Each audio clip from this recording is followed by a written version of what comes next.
As 1976 drew to a close, Neil Young was working on his follow-up to Zuma, compiling songs from the recordings he had done over the last couple of years, as well as recording new ones. Back in August, he'd recorded a whole album in a single day on an acoustic guitar at Indigo Studios in Malibu. David Briggs and Young had been conducting recording sessions at the studio on nights of the full moon, a long-standing tradition for Young. On August the 11th, he laid down 10 songs in a row, pausing only for weed, beer and coke, Young said in his memoir, Special Deluxe. The songs recorded included Pocahontas, Powderfinger, Captain Kennedy, Ride My Llama, and Hitchhiker. Young wanted to release the album as soon as possible, but he said later that the executives at Reprise were not quite into the idea as much as him, suggesting they were more like demos and wanted him to go away and re-record everything with a band. So the album was shelved, but a lot of these recordings were released, with and without overdubs, on later albums such as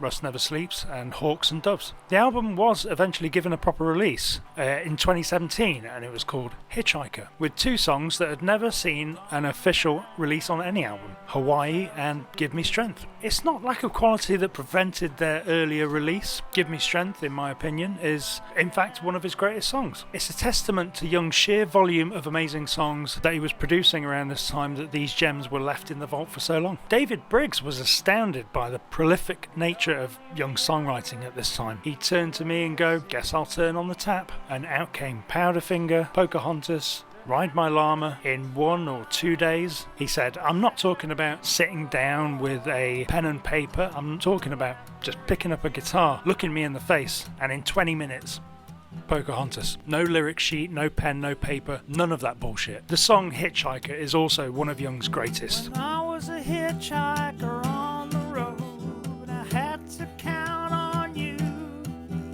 but you needed me to ease the load and for conversations too, or did you just pass on through?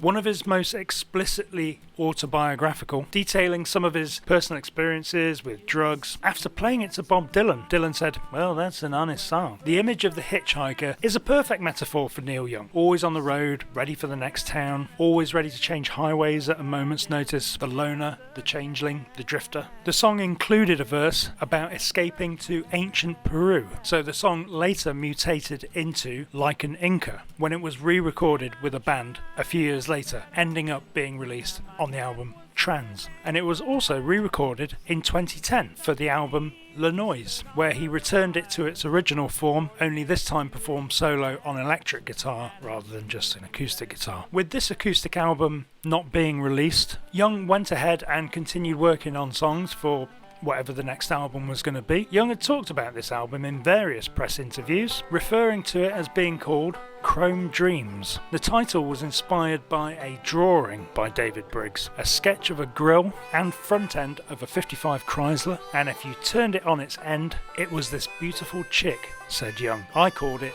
Chrome Dreams. An acetate was made, but it's hard to say how close to release the album actually was, as in the end, on April the 4th, 1977, Young and his band, The Bullets, basically Crazy Horse but with additional musicians such as Ben Keith, Carol Maiedo on violin, and the incredible backing vocals of Linda Ronstadt and Nicolette Larson, recorded 5 country-flavoured songs that became side 1 of the album American Stars and Bars. This album was released on May the 27th, 1977, with side 2 of the album comprising 4 songs from the unreleased Chrome Dreams and homegrown albums recorded between 74 and 76. And these included, of course, Like a Hurricane, finally being released to the general public in a recorded form, although by that point Young and the Horse had been performing it live for around a year and a half. American Stars and Bars sported one of the funniest album covers in Young's catalogue. Neil's completely shit-faced, face down next to a spittoon, and the barmaid, played by David Briggs's girlfriend, has passed out, still clutching a bottle of Canadian Club. We're in the gutter, but we're also looking up at the stars above them. This brilliant cover was designed by Young's old Topanga friend and source of inspiration, Dean Stockwell. Dean Stockwell, of course, was also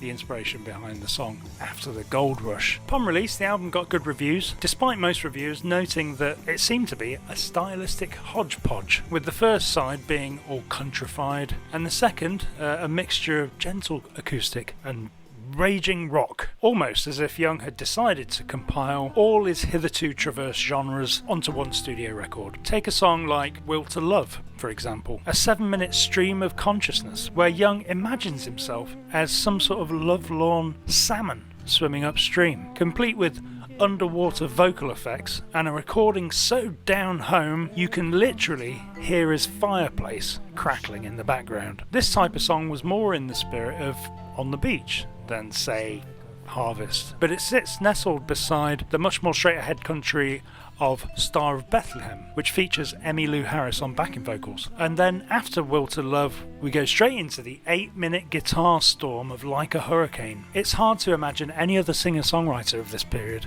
having such contrasting tones on one album. It's because of this stylistic mix, I think, Stars and Bars is unfairly left out in the cold when it comes to talking about Young's 70s albums. This being such a fruitful period of Young's songwriting, every song is fantastic, and the stylistic disparity between the two sides I see as more of a foreshadowing of Rust Never Sleeps, although Stars and Bars is a lot more patchwork, like his jeans, than that album. Basically though, if you release an album and it's got Like a Hurricane on it, as well as Linda Ronstadt, Nicolette Larson, and Emmylou Harris on backing vocals, who are we kidding? Come on.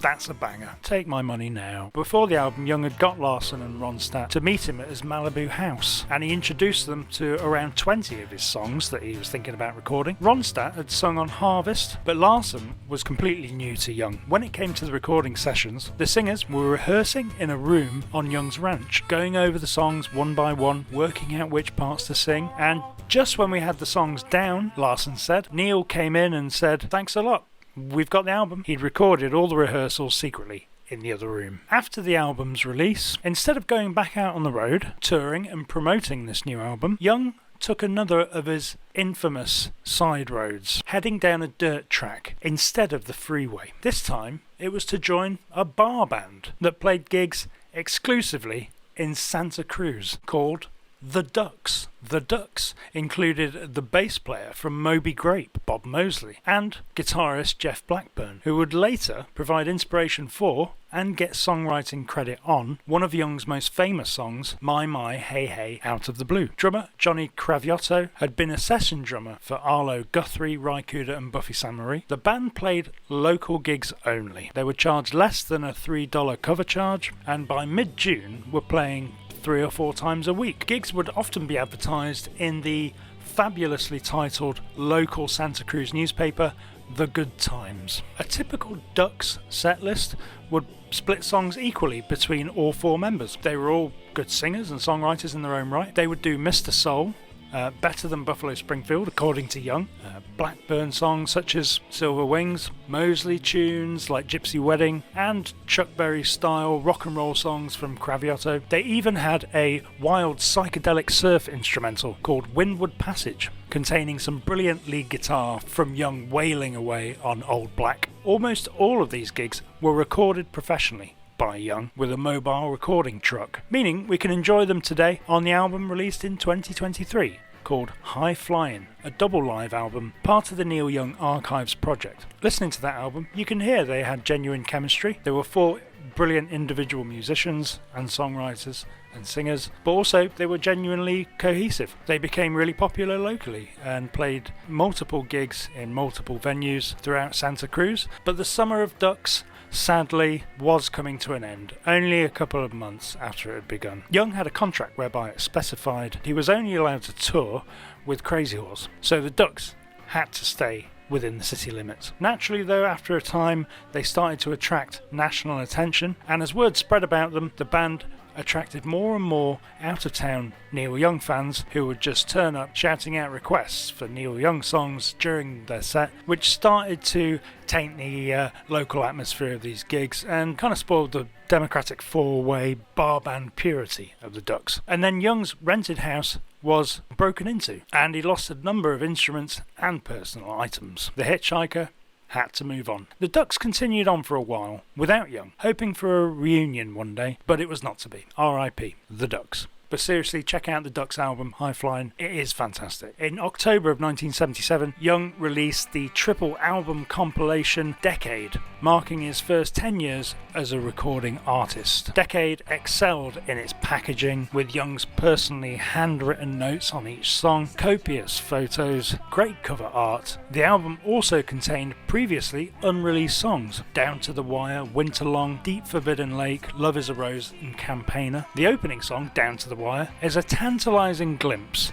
of what would have been Buffalo Springfield's album Stampede, which was meant to be their second album in the spring of 1967. The song features none other than New Orleans legend Dr. John on piano, and shows how creative the band could be in the studio with its switching between time signatures and distinctive guitar fills. Winterlong was originally recorded back in the early Crazy Horse days, but this version is from late 73, after the Tonight's the Night tour, but before On the Beach. One of Neil's greatest early songs, it was later covered by the Pixies on the tribute album The Bridge in 1989, and they still play it live to this day, I think. Deep Forbidden Lake was recorded at the December 74 Homegrown sessions in Nashville, although was not released on the Homegrown album, which came out in 2020. Love is a Rose, which was released on that later Homegrown album in 2020, was from the summer of 74 and was first released not by Young but by Linda Ronstadt, who had a hit with it in 1975. Not for the first time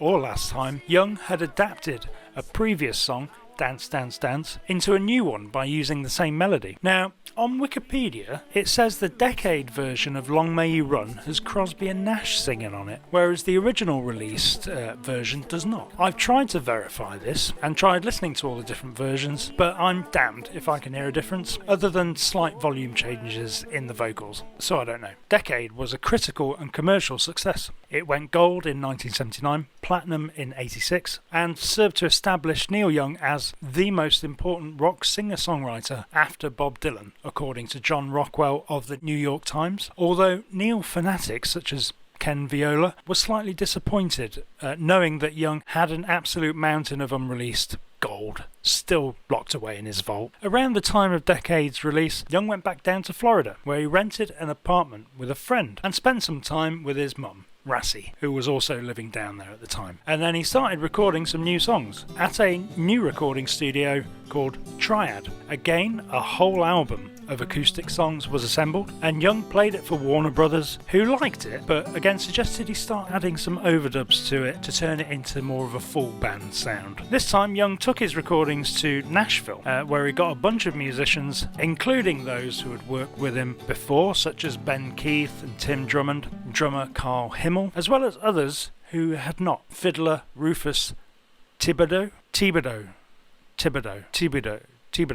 Rufus Thibodeau, and Spooner Oldham, keyboardist and brilliant songwriter in his own right. Dark End of the Street is one of the best songs ever written, actually. In Nashville, Young was spoilt for choice. He told everyone to go out and hire musicians, and they all came back with multiple options. Faced with having to choose from 8 rhythm guitar players, Neil said, well, let's just use them all. This led to the lush, rich, luxurious sound of Young's next album, which was to be called Comes a Time. The opening song, Going Back, featured around 35 musicians, all playing in the studio live to Young's original solo acoustic backing track. So this album was different. An artist who had prided himself in recent years on recording everything roughly on the fly with no overdubs was now hiring a giant band of session musicians to overdub live onto an acoustic demo and having it sound beautiful and polished. Joining Young on vocals for the album was Nicolette Larson, and the pair of them were kinda seeing each other as well at this time. Larson had a top 10 hit in 1979 with Lotta Love from this album. Young never had a more sympathetic female vocalist on his work. Ben Keith said about her, she just tracked him perfect.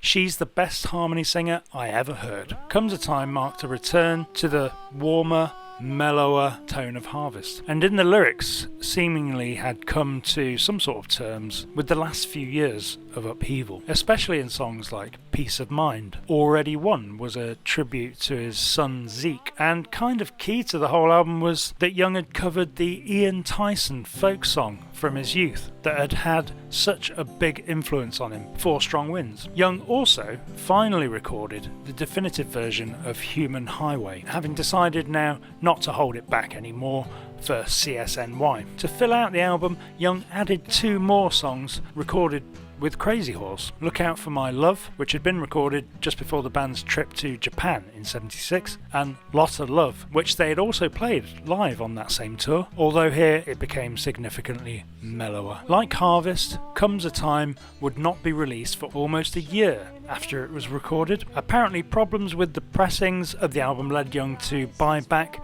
200,000 copies of the album from Warner Brothers, showing, if nothing else, Young's commitment to quality control. The album eventually came out in November 1978 and would easily become Young's biggest selling album since Harvest, outselling his previous 6 albums in just 1 month. But we don't want to skip forward that far just yet, because before then we have a lot of ground to cover, including the filming of 2 motion pictures, the recording of 2 classic albums, the biggest and most extravagant theatrical tour Neil Young and Crazy Horse had yet undertook, all amidst the massive upheaval that was taking place in the world of rock and roll at this time, thanks to the arrival of something called punk rock. How Neil Young navigated through all this is quite interesting and something we're going to dig into in the next episode of this series. So until then, thanks for watching. Bye for now.